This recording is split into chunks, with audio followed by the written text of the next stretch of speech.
You don't have to groom your dog at home this way.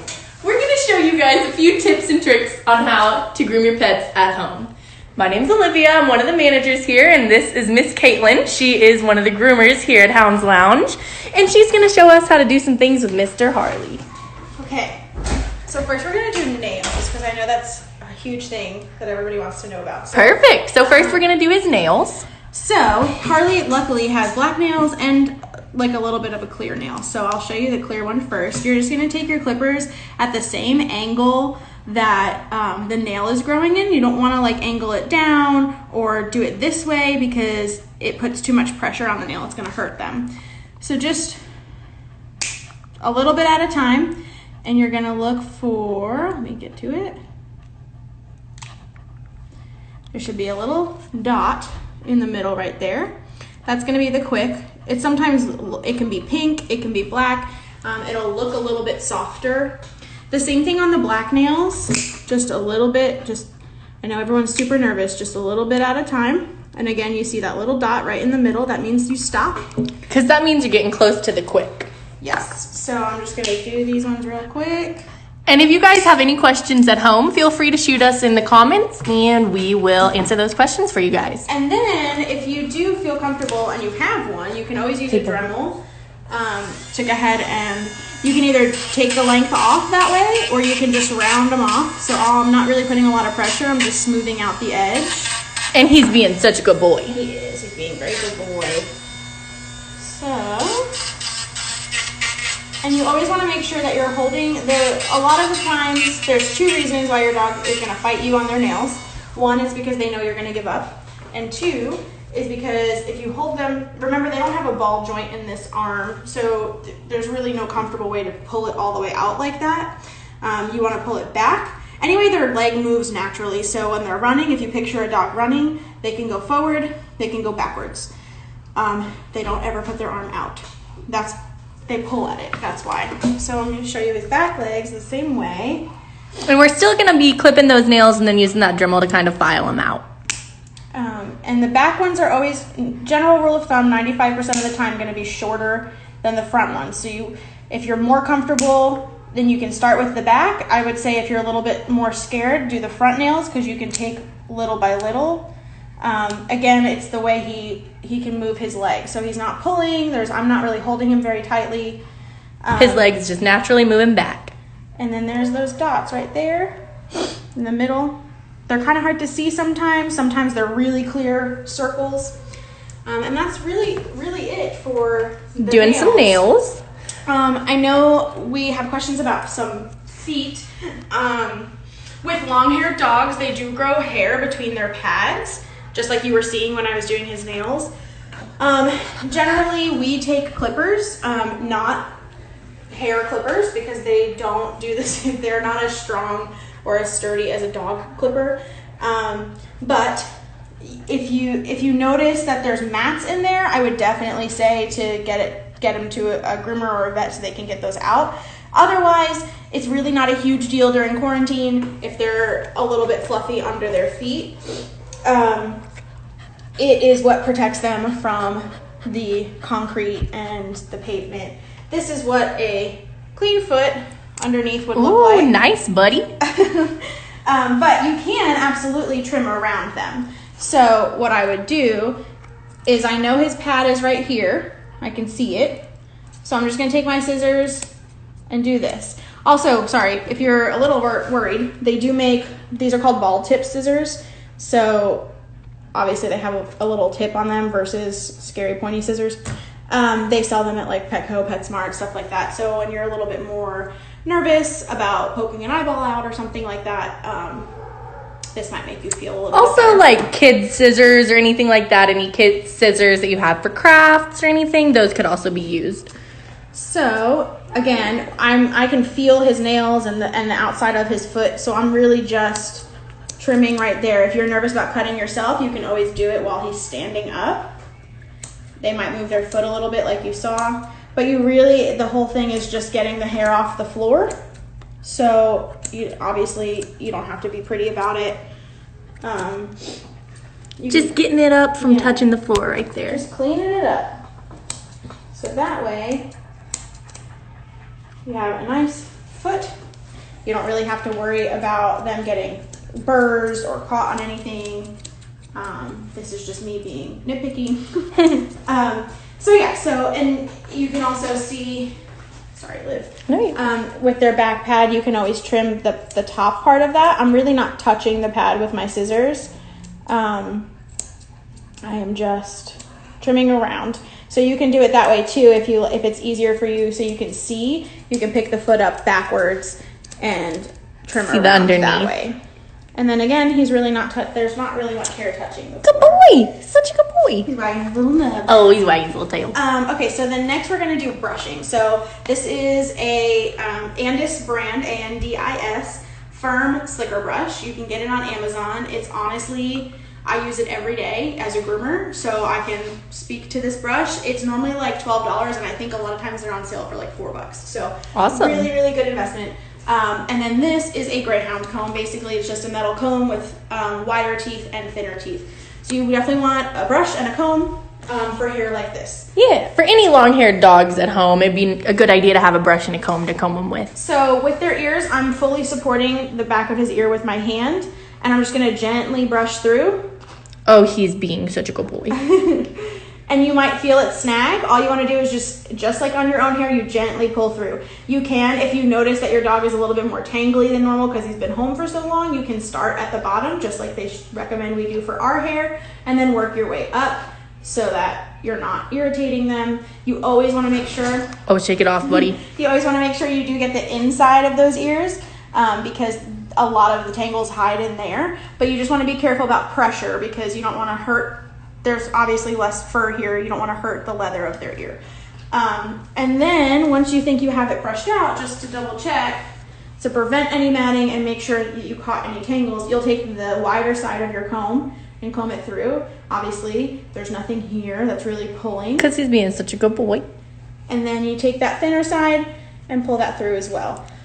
You want to make sure that you are brushing. A lot of areas that are going to get tangled easier are going to be ears, especially when they're long. If you have a curly haired dog, the armpits, definitely make sure when you're brushing along their body, you go in here and brush as well. Those armpits are some of the easiest places to get quick mats. And if you think of it, anywhere that gets friction is going to be more easily tangled because this is rubbing constantly on the middle of his belly. And then another thing I know people are very concerned about is their eyes. So obviously he's a Cocker Spaniel, so he doesn't have like these crazy sticky uppy eye hairs that some dogs do, but this is pretty much the same thing for all of them. So you're just going to want to hold his face as still as you can. I like to wrap my hands. They're not tight, but I like to wrap them around his muzzle so that way I have more control of where he's going. You're going to comb all of this hair forward in front of their face.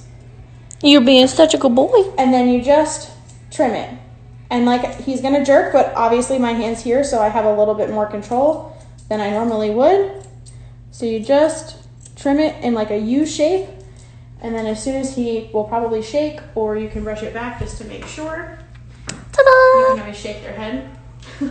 And you just want it out of their eyes. That's the main point. Just until you can get to your groomer again during all of this. Or you can come to Hounds Lounge and get them groomed here. We are still open through everything going on right now. You can still walk in for walk-in nail dremels, ear cleanings, anything like that. And we do still have grooming appointments online. I just want to show it one more time. I don't know if people are asking questions or what, but these are with the ball tip scissors, which are going to do the same thing. So you just want to go near the eye. I'm not choking him. I'm just holding that bone, basically his jawbone. As you can tell, he's very happy to be here. Sometimes if they're panting, that's a lot easier to hold them here because then they don't feel like they can't breathe, which is not true. They're just a little dramatic sometimes. So he says, hi, Mom. So yeah, so you're just going to trim in front of their eyes. You can always do that same if they have like a Shih Tzu or something that gets those crazy eye hairs. You can do that same thing this way. So you would just cut this way and cut this way, again, where those ball tips come in handy. The whole thing is you just want to get it out of their face, but you don't want to take really any length off of here. Off the top of his head. Because then you become a hairdresser. You can, I did put this here. This says it's for cats, but it's basically Quick Stop, which is Siptic powder. It's like an orange powder. If you don't have this at home or you don't have access to it, you can always use flour, just regular like white flour. Cornstarch. Yeah, it just to clot, and that's for if you cut the quick. It doesn't. Don't worry. Don't freak out. It happens to everybody. It just bleeds a lot, and so it looks like it hurts them a whole lot more. But they're really okay. So we did have a question. Do you have any tips for drying off your pup pretty quickly at home? So it depends on the kind of dog. There are quick drying sprays that you could always get, like on Amazon or something. But honestly, if you have a fluffy dog, or I squeegee them. So if they're wet, I will literally take their leg and squeeze it like a wet rag. Just to get all that water out of there. Excess water, and then towel dry them as much as you can. I think a lot of people, the step that there might be missing is that they towel dry real quick and then they try and dry them, and there's just still so much water on them. So the more you can towel dry them, the wetter that towel is, the better it's gonna. Be to get them drier quicker. Obviously, you can use your force dryer or like a hair dryer at home. It just might take you a little bit longer. And then, so we had one more question. Earlier, whenever we were doing the nails, you were talking about the dot in the center being the quick. So if your dog has really long nails, how do you know when you're getting closer to it? And this might be a little bit easier to show on Dova because Harley gets groomed pretty often, so he's not going to have as much of a length. Mm-hmm. But if you can imagine a nail, there's normally a like shiny part. I'm really wondering. Like the older part is going to be dirtier. So the stuff that's the new growth will be like a shinier, cleaner nail. Okay. Yeah. And that's not necessarily that would be a good visual for you to base it off of. There's also, if it's a really long nail, where it starts to hook is another good thing. But really, it's just taking a little bit at a time until you see that dot, because every dog's quicks grow differently. So if it's been you could have two different dogs that have both been a really long time without getting nail trims, and one quick didn't really grow with the nail, so it's still pretty short, and one is long with the nail, so you can only take this much off. So really just little by little. And just go slow, steady until you see where you'll see a little soft dot on their nails, and you'll kind of see where the quick is starting to form. Yeah, and then also I remember there was a question, I think someone put in, about their nails grow really fast, and how to maintain that. So an average dog, you definitely want to get their nails done every 4 to 6 weeks. Think of it as a grooming schedule. Even if you have a short-haired dog, it should be getting groomed every 4 to 6 weeks. So, but if you have a dog that's nails grow really fast, or the quicks are really long, so you can't take much length off of them, every week you just want to take as much as you can off. That's where that Dremel comes in handy, because you can work around the quick. So let me see. We did Dremel his nails beforehand. Yeah. So you can see they're more rounded than when... less like claws and more like sharp, filed down. Like less straight cut, because you can Dremel, in a round motion. So you can work around the quick a little bit more without cutting it, without bleeding. Mm-hmm. So definitely every week you want to take as much length as you can off, to just basically you're putting pressure on the vein so it starts to recede. And again, like Miss Caitlyn said, you can buy some of this really easy powder, so that if you do decide to cut your pup's nails at home and you do accidentally get a quick, it's not as big of a deal as it seems, and you can put some of this on it. So we're going to take Harley down just for a second. And then we have one more question. Which brush material is better for different hair types? So which brush do you use? So for a slicker brush is like your go-to, right? It's like your bread and butter of brushes. So you definitely want to have one on hand, unless you have just like a Weimaraner or like a really short-haired dog. It's not really going to do very much. You also want to make sure, this is why I recommend this one specifically. It's called a firm brush because when I push against it, it's kind of hard to move the pins. And there are no balls on the end. Like you don't want...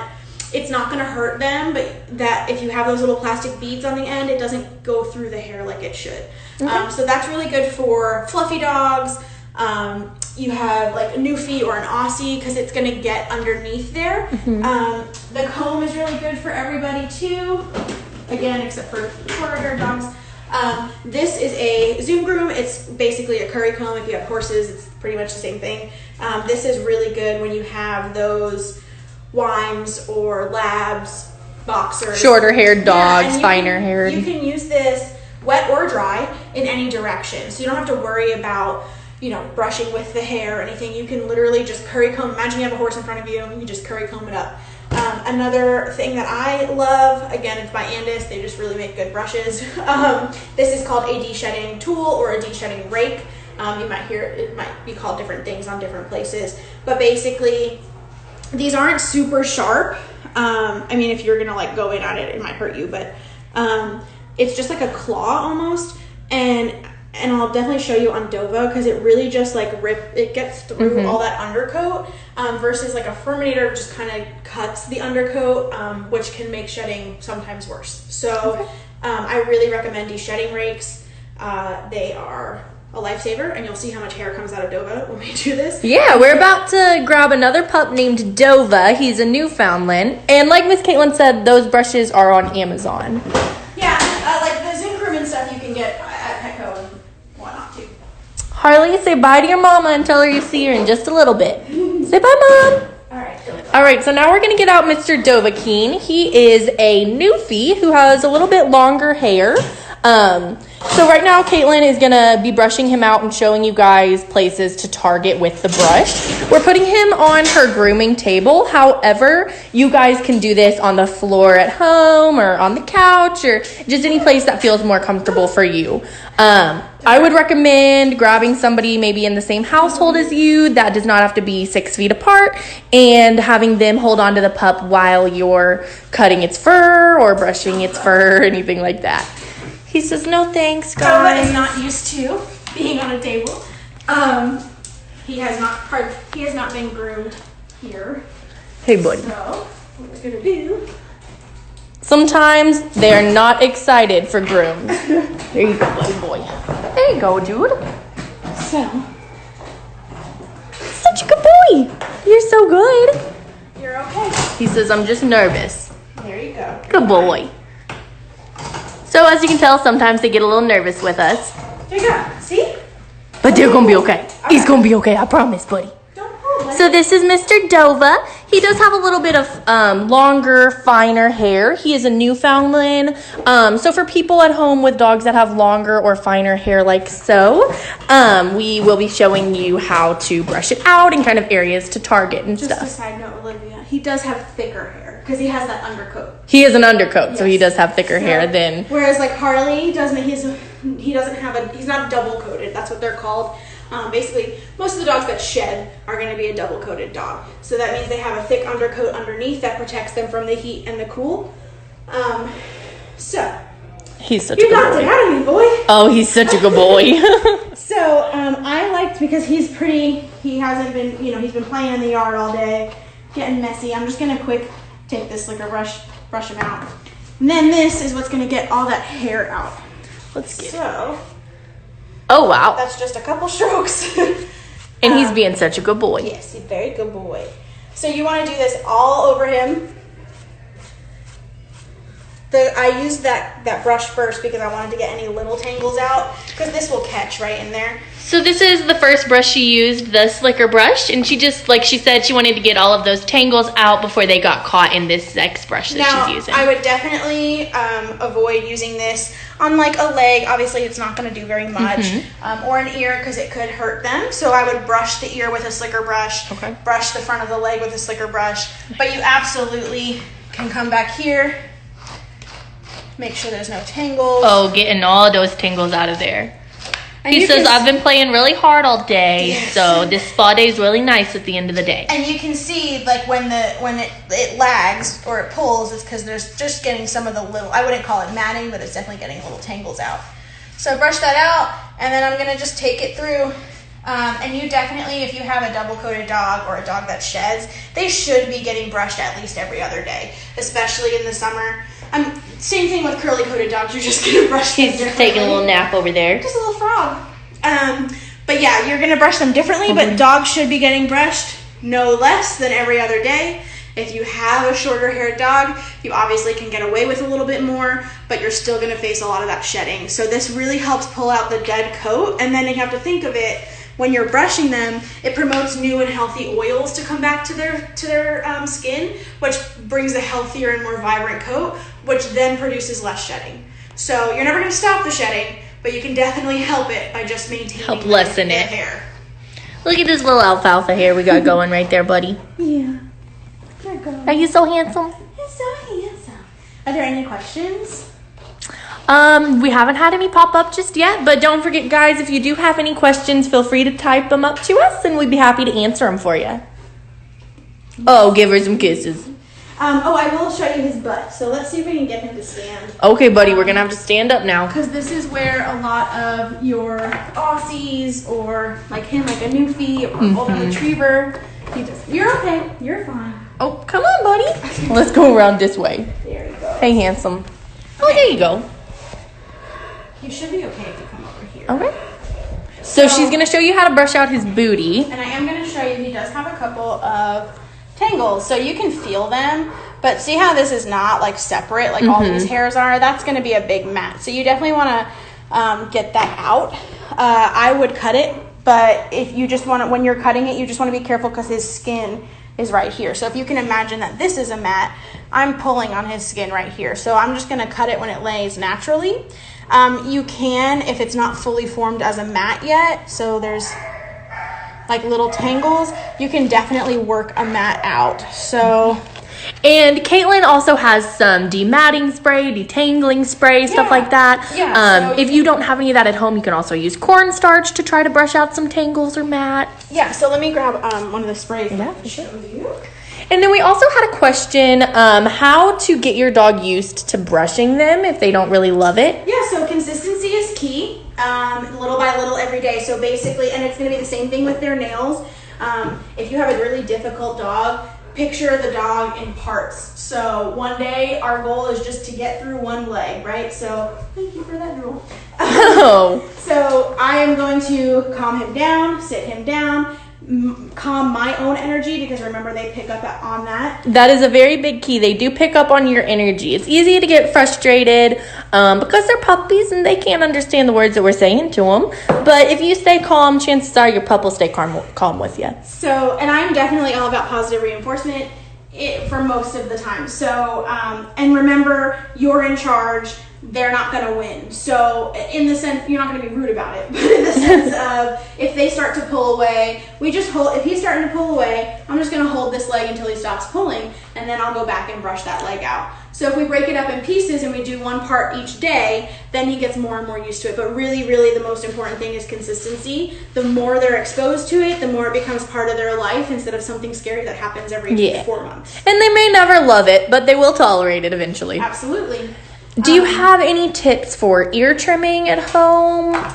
Yeah, so we do still recommend for intense haircuts taking them to a groomer, but just for intense or some little tips and tricks for you guys at home.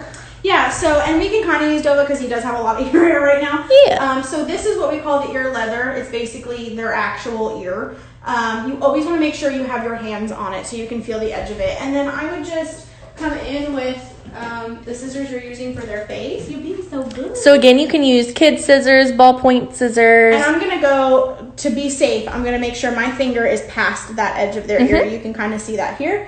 And I'm just going to take a snip. That's all.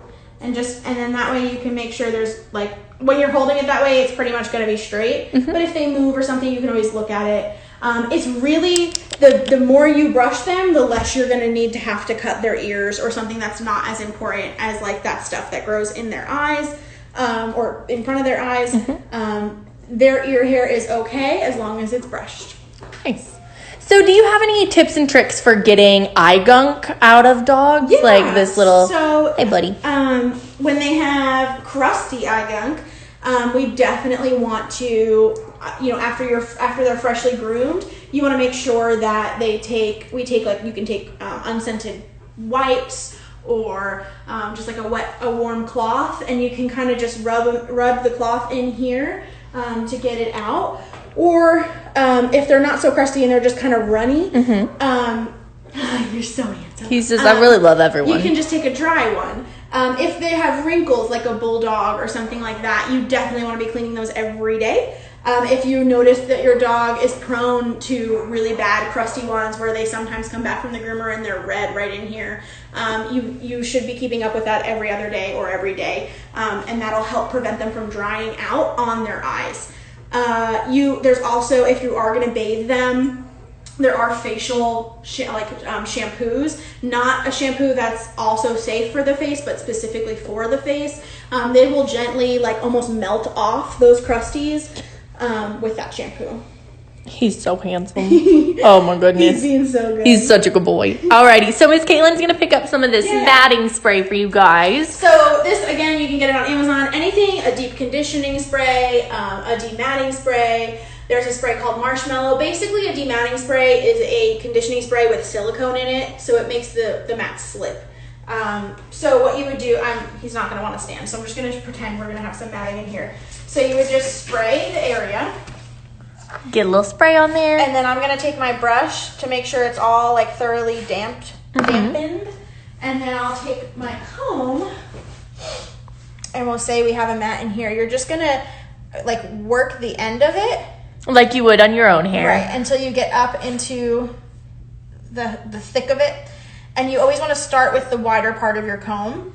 And then when you start to see it breaking up, you can take the brush, get all the hairs that are going to come out of it. Beautiful. And then you can take that fine tooth comb and just pull right through it. Good it is boy. important that when you are dematting anything, any dog, anywhere on the dog, that you hold whatever the skin is. Again, it's just like us. It hurts when we're pulling on their skin, right? So, he's such a good boy.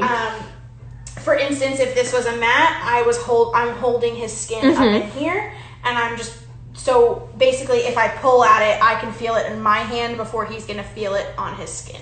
So you kind of soften the blow a little bit. Yeah, and then you want to also be careful of brush burn. So basically, if you're going really aggressively, on the dog, or there's a sensitive area like their tuck up or their inside their legs, if you brush too hard for too long, it basically becomes like a red rash. And then if you continue to do that, it can start to bleed. So you just want to be careful. So we aren't going to be bathing a dog for you guys today, but we did want to talk to you guys and let you know that when dematting a dog, whether you want to use this spray or cornstarch or whatever you have at home, dematting your dog will always need to be done before the bath, because if you have the mats in there and then give the pup a bath, those mats are just going to hold and tighten. So you'll always want to brush out or comb out or demat your pup before you give it a bath. He does have a mat behind his ear that I can show you guys. If you do have clippers at home. You want to be a model? He says, I'm a good model. And his will kind of hide because it'll get hidden from all of this hair. But these I call love mats. They're right behind the ears. It tends to be where people brush their dog a lot. Pet their dog a lot. So basically, this is like very close to his skin. I don't feel comfortable going in there with scissors because it's way more likely for me to cut his skin. So I'm going to just take grooming clippers. Again, make sure they're grooming clippers and not hair clippers, because the blades just don't do the same thing. On whatever blade that came with that. And I'm going to hold his ear up here tight and really just scoop underneath until I feel that mat come out of his hair. Ta-da! And that's it. Look at that, dude. So now, if you can imagine having this. He says, thank you. Having this, really tight to your skin in multiple places, it's really painful. Hi, buddy. Oh. It's really painful, so you just want to make sure that you're really taking care and brushing. And this is quarantine or no quarantine. You should be brushing. Oh, shake it off, buddy. So, and I can kind of also, what I was talking about with the clean and dirty and hooking and stuff. So if you look at it from the side, you can see that this stuff is a lot cleaner, a lot shinier. Even though he's dirty, it's a lot newer than that old growth here. So I would start and I would kind of cut this part here. Also, he's kind of, you can see the nail hooking again at that little indent right there where my nail is. That would be a good guideline for how much to take off. Okay, perfect. You can also look, underneath. And you can see where it starts to hollow out again right there in that little. Can you guys see what we're talking about there? It starts to hollow out, so that's where you can kind of look and find out where the quick is going to be. He says, thank you. So also we wanted to touch base with you guys. Ears can be very finicky for certain pups. So if they do have mats stuck really hard to their ear, sometimes if you do decide to shave them off or cut them off, it can result in a hematoma. Now, a hematoma... Yeah, so, and that's going to be not like the kind of mat that Dova had. No. You're looking more at like an ear like Harley, who has all of that hair, that long, they're called like a drop coat almost. And so when we shave, the mat is cutting off circulation. So and a lot of times those mats form right down here at the very edge of their ear leather. And then when we shave those off, because all that blood starts to rush back to their ear. It can cause bleeding. No, it feels weird and good, and like they kind of got their sensation back in their ear. So then they shake their head, and the ear flops against each other or the top of their head, and it causes, again, because that blood is rushing to that point that it wasn't there. There's going to be a hematoma, is basically under the skin a blood vessel, like ball, and so when they shake it, it pops. And then it starts to bleed. So if you notice, and you can tell very easily, if you feel the dog's ear, there's like a little bump. It just feels like there's a bump in here. So you definitely want to, if you feel hematomas or you're a little worried about the matting like that, definitely go to a professional. Yes, I would definitely recommend if you feel a lot of mats really tight on the ear, or you're afraid that, is that no fun? Or you're afraid that cutting it could result in a hematoma, definitely would recommend taking it to a professional groomer. And I am going to show you guys just how to clean an ear properly as well, because again, this should be something we're doing probably weekly. He says, ma'am, what is that? So just a basic ear cleaner on a cotton ball, nothing fancy. You're just going to, and now again, just like us, we are not trying to dig in there. So I'm just going to clean up all the things I can see. So everything in here. I'm not trying to go in their ear hole very much. So, and you can tell the wax is all brown. He's a very happy boy in that play yard, so he plays a lot here. So he's gonna get kind of dirty. He says, I do play hard. I do enjoy my friends back there. So, and you can see the wax just kind of comes off with a little bit of scrubbing. Ta-da! Some hard work. But, we're not trying to completely deprive them of any earwax, because it does have a purpose. Yeah. So we just want to make sure we're cleaning it so that there's no infections that can happen. Oh, buddy. Like crazy. He says, this is all new to me. Okay. He's learning so much. Let's see, were there any more? So if anybody else has any questions, feel free to shoot them to us. Other than that, those were just a few little helpful tips and tricks to help you guys get your pups ready for summer during this quarantine. I agree, he is such a good boy. So yeah, if you guys have any questions, just let us know. Can I have it? He says, okay, fine. Oh, we shake both hands. Yeah, I mean, it's pretty, you just want to be as safe as you can. Remember, the number one thing I'm going to tell you, there's actually two things. It's two-parted. You're in charge, so make sure that, because as soon as they know that if they pull away, you'll stop, that's why they act the way they do when you go to brush or do their nails, because they're like, well, I don't want to do this, so I'm not going to do it. And then the second part would be just staying calm and positive, because if you're nervous or if you're, freaking out or you're angry at them, they're going to pick up on it, and it just gets worse. Okay, so we do have one more question before we log off. The question was, if your dog starts to get that smell just a few days after getting a bath, do you have any tips on bathing so that the fresh scent lasts longer? Yeah, so we can go down to self-wash and kind of show them some of the stuff you use if you'd like. Do you need He help? says, first I would please like to get down, guys. Do you want help? You can do it. Come on, buddy. Oh, such a good boy. Okay, so let's sneak out of here. Excuse us, buddy. Alrighty, so we are walking out of this grooming room really quickly and heading down to our self-wash, which we have that you guys are more than welcome to use. It is still open to the public. We provide all of these shampoos, conditioners, wipes, sprays, brushes, towels, everything you can think of. So, the better, listen, the better the product, it's normally going to cost a little bit more, but it's absolutely worth it. So, and oatmeal is not everything. If you have like a yeasty dog, oatmeal is just going to make it worse. So you just want to make sure it's a dog-specific shampoo. So if they have a stinky smell, obviously if there's a perfumed, like a cologne-based shampoo, it might make them smell better, but really you're just looking for fresh. You just want to take that stink out of them. So any really good shampoo, so this is Spa by Tropiclean, there's like Burt's Bees, there's just a whole bunch of different shampoos, and you just, conditioners. you know, what smells good to you, and then I always make sure that we finish it off with a nice spray, which is just personal preference on. And we do have some of those flavors of spritzes here, so if you guys ever need to swing by here and use any of these tubs. And the biggest thing, I think that when, especially if you bathe your dogs at home, where that smell comes from is going to be their face. So you really want to make sure that you wash their face, because if you're not washing their face, they'll smell. Because that's, I mean, just imagine you're going to go love on your dog, we touch their face. So, and if you're not comfortable getting soap or water in your pup's eye, or you have a fear of doing that, we do have these wipes, and they're very easy. You can use these wipes, any other kind of wipes, to kind of wipe around their face if you are afraid to use soap on it. Anything else? I think that's it. Does anybody have any more questions for us? All right, guys. Well, thank you so much for seeing us, and we hope you guys have a good rest of your day. Bye.